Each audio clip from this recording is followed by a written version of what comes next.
Life is precious, and we all have the opportunity of living it to the fullest. Unfortunately, so few of us know how to manage it all.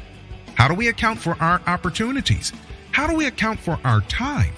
How do we account for our relationships, health, spirituality, homes, finances, influence, and careers? How do we account for the one life we have to live? I am so glad you asked. In this program, you will find answers to all of these questions and more.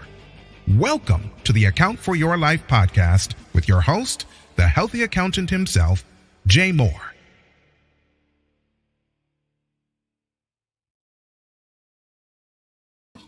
What's happening, everybody?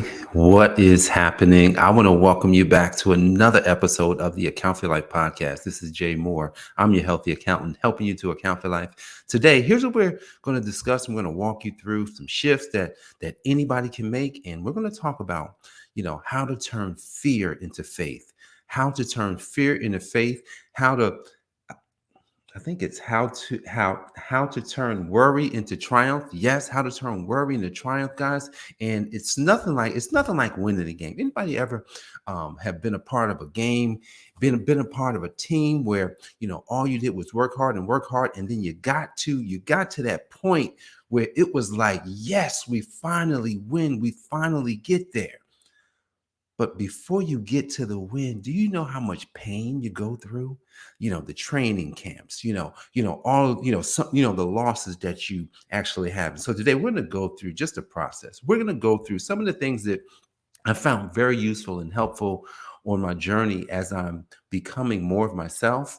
And one of the things that I had to, get control of was fear. That's one of the things I had to get control. I had to figure out what fear was. And then I had to realize that fear is not real. It's only real when it's actual fear. So that's what we're going to talk about. And so, it's the first day. It's the first day of the last quarter. Literally, we have 90. I think it's 91. Maybe not. I think it's 92 days left, including today, in 2022. Guys, you ready for a transformation? Let me ask that question. A few weeks ago. No, yeah, I think that was the week. Yeah, it was the week I was out of town. So that was the week of the 13th. I think the 14th. The two podcasts that was run during that period was why transformation and why it's needed right now. Are you ready for a major transformation in the next 92 days so that in 2023 you literally have the blueprint for your life? Are you ready for that? Look, go on the journey of how to account for your life. Go on this journey with me for the next 92 days, because I'm gonna be here. I'm gonna be here, God willing, to walk you through things that you can do, like literally, and that's why today is important, because ups and downs are coming. So walk with me for the next 92 days, and let's get to work. So guys, let's jump right into this. So how does one turn fear? How does one turn fear into faith? Like, seriously, let's think about it. Because when we think about fear, what is fear? Fear is, a clear and present danger. What that means is that, hey, if an alligator, if we lived in Orlando, Florida, alligators be just walking around. If you need a water, you might see an alligator. I remember some years ago, there was an unfortunate incident at Disney where, a little kid got killed by an alligator because the alligator just walked up and got the kid. So that's real fear. But a lot of times we don't have alligators in front of us. A lot of times we don't have someone standing in front of us that's going to hurt us. A lot of times we're literally looking at ourselves, and we've got this fear. Many years ago, when I was coming up, and I was little Jay, and I was shy. I was shy. I was somewhat introverted, which introvert is not bad, right? I think I talked about that. I think a couple of months ago. Introvert is actually people that are introverted. They think a lot. So a lot of times, a lot of the most successful people in the world are introverts because they think so much and they come up with things. So introvert's not bad. But I was told that it was kind of, oh, you're not extrovert, so it's not as great. Um, but I stuttered. I had a speech impediment, so that was sure to keep my mouth closed. That was sure to make me realize that. Well, I don't want anybody to laugh at me. I don't want to feel weird if I can't get the sentence out, because man, I used to have some times where I'd be like ubda, and it wouldn't come out, and then people would be standing like, okay, but I think you wanted to say that, and I just remember, that was a part of my fear. Now, let me ask a question. You know, how would somebody think about this? How would somebody get rid of that kind of fear in their life? How would they do it?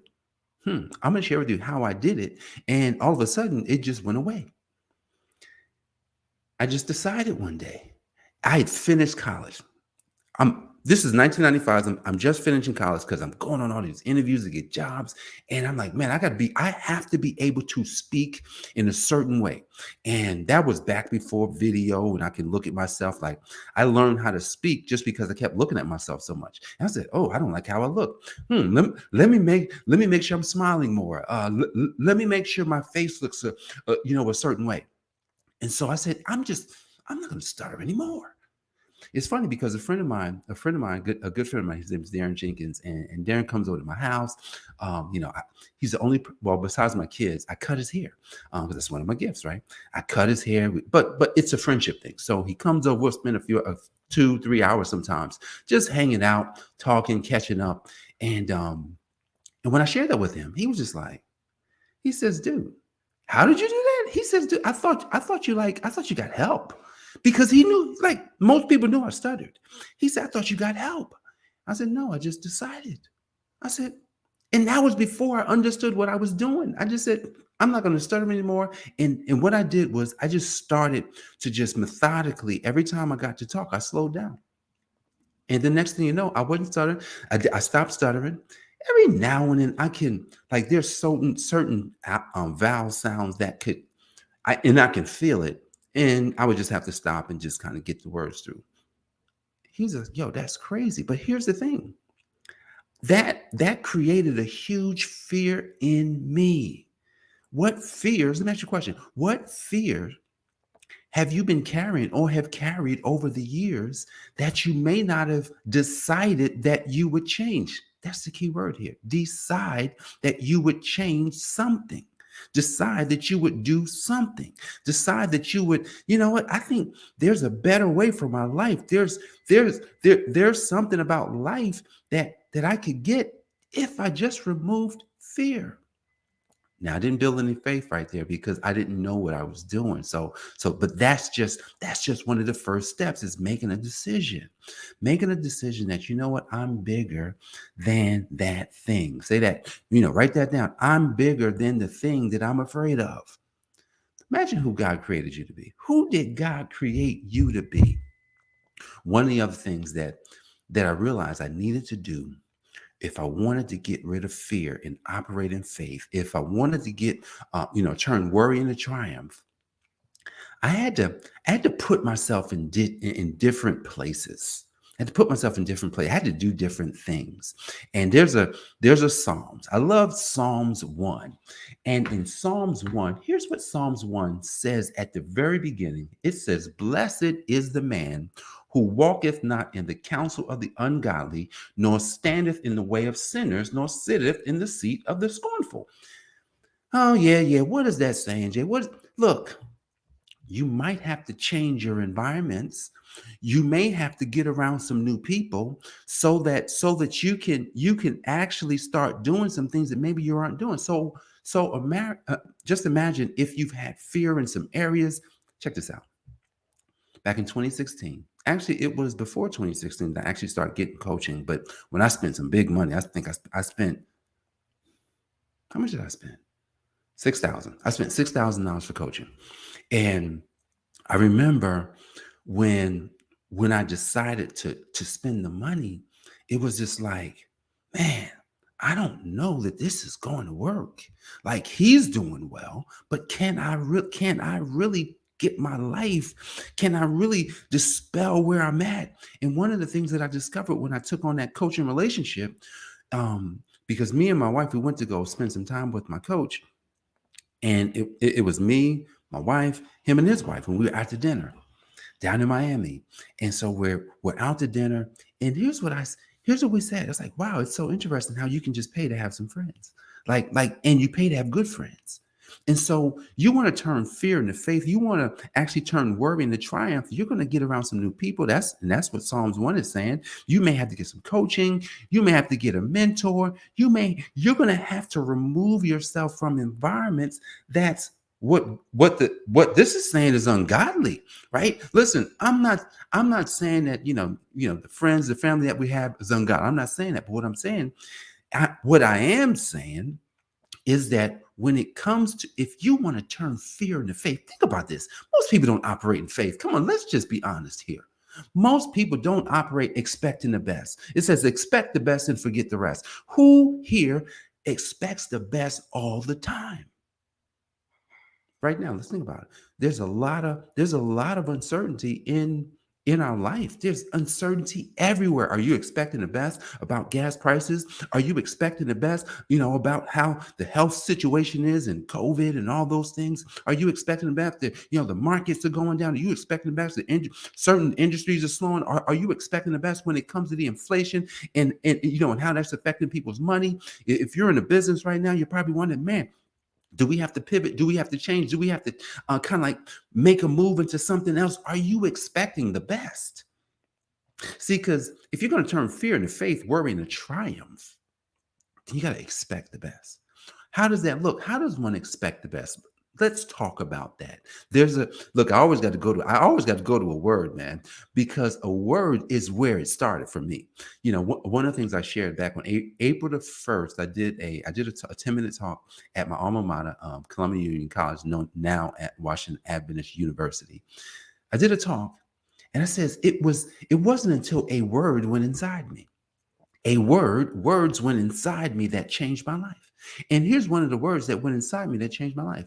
Proverbs 3, you're familiar with this. Proverbs 3, 5, and 6. Trust in the Lord with all your heart and don't lean to your understanding. In all your ways, acknowledge him and he will direct your path. I read that thousands of times because I said, how can I do that? How can I turn fear into faith? How can I turn worry into triumph? How can I become more?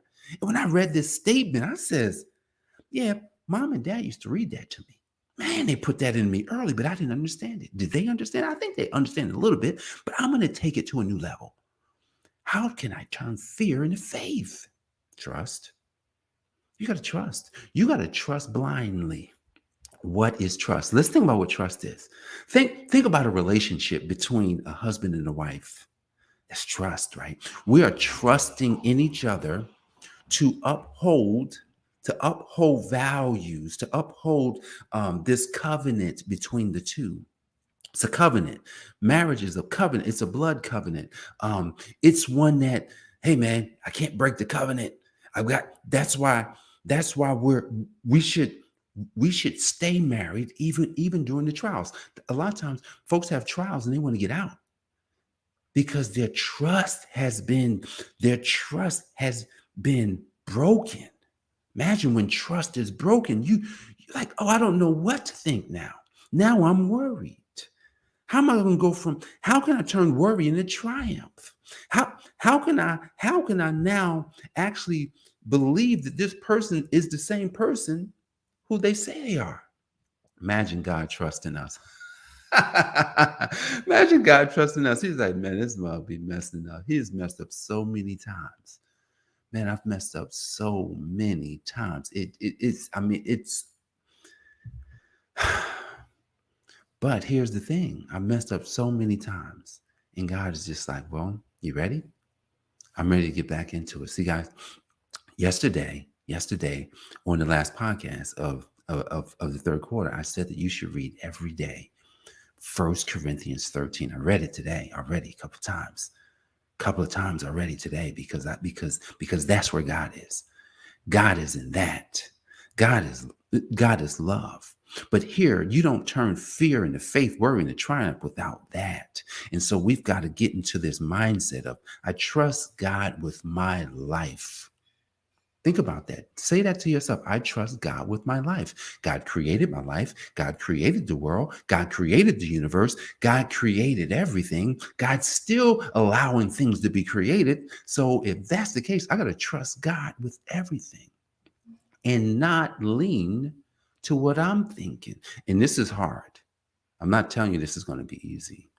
Look, I've got a framework. It's called the Easy Way. I haven't talked about that in a long time, but I wrote it down. I think two nights ago because I believe it may be something that we need to bring back. Because there's an easy way to do everything.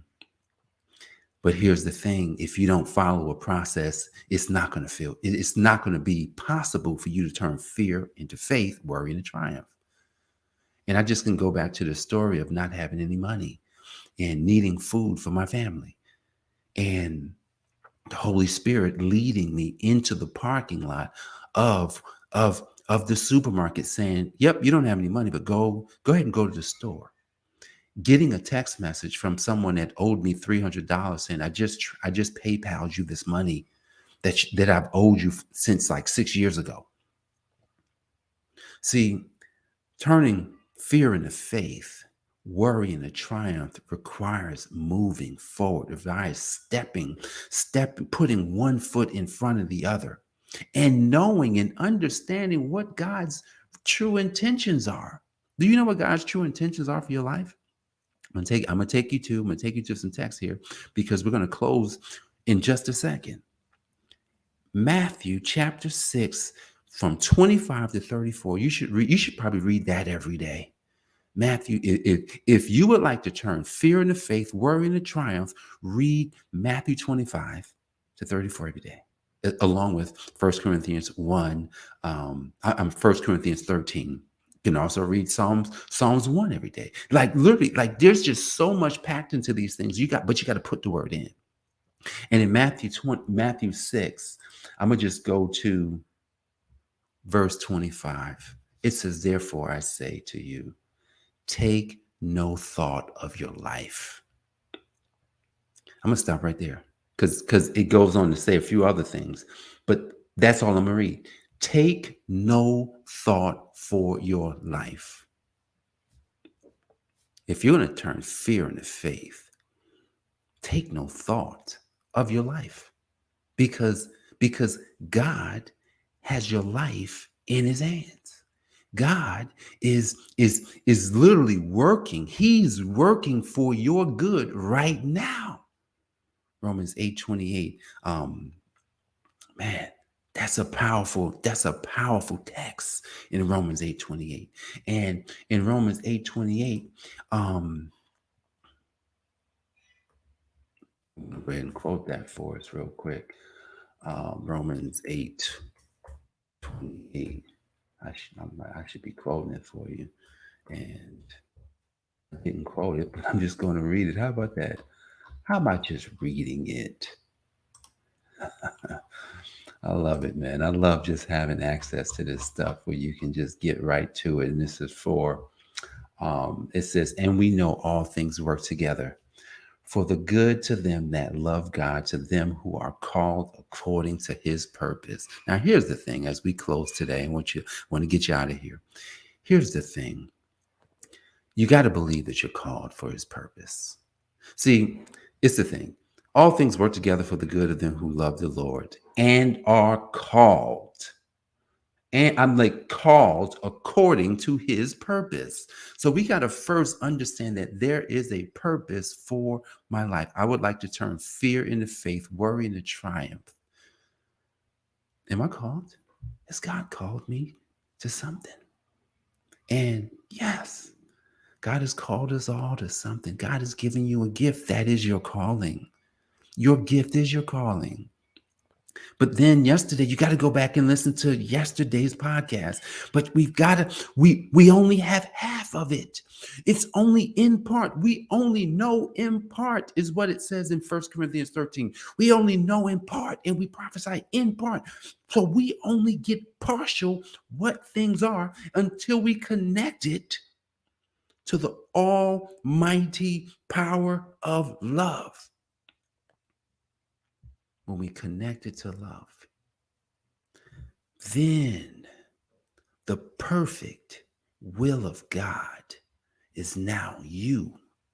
And now you can move forward in the life that he's given you and is taking you to. How to turn fear into faith, worry into triumph. Follow what I've outlined in this video today. Listen to it over and over if you need to figure out how does it really work. I just gave you a framework. I just told you exactly what I've used. Guys, I have to use this framework today. Seriously, because change is always necessary. So when you have to change, then that means that there's going to be a false sense of fear in front of you. And if there's a false sense of fear in front of me, I got to turn that fear into faith. And then once I'm moving towards that, then what happens is worry is sure to come in, because you won't see anything. You won't actually have any fruit to say, oh, I can take the belief because this has already happened. Usually you won't have any proof of anything. The only proof you will have is the invisible thing that you can see, and that invisible thing that you can see is invisible. So if you're going to turn fear into faith, worry into triumph, trust in the Lord with all your heart. Don't lean to your understanding. Blessed is the man who walketh not in the counsel of the ungodly, but sitteth in the way of sinners. Get out of the wrong end. Get out of the environments that's not mentoring you, coaching you, teaching you, up leveling your life. Get out of those environments. Right? Take no thought of your life. Realize that my life, look, if my life ends today, then it's over and I've done my job. But know that today. So you got to know that I'm doing the work that he's given me today. And because I'm doing it, I take no thought of my life. No, I'm not worried. And realize that because we're called to the purpose that he's given us, then I know that all things work together just because of that. So I don't have any fear and I don't have any worry, because I know God himself is moving and taking me to where it is he'd like for me to be.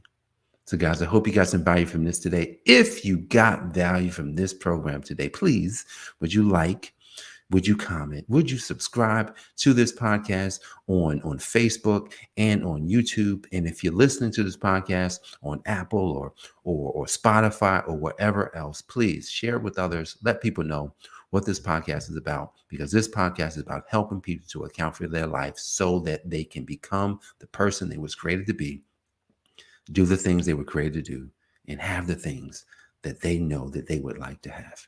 I'm Jay Moore. I'm your healthy accountant. I hope you to account for your life. God bless. I'll see you on the next episode. Peace. Thanks for joining us, listening friends. We are so glad you invested this time with us. Always remember, you only have one life to live, so live it to the fullest. This has been the Account for Your Life podcast with your host, the healthy accountant himself, Jay Moore. Until next time, make it a great day.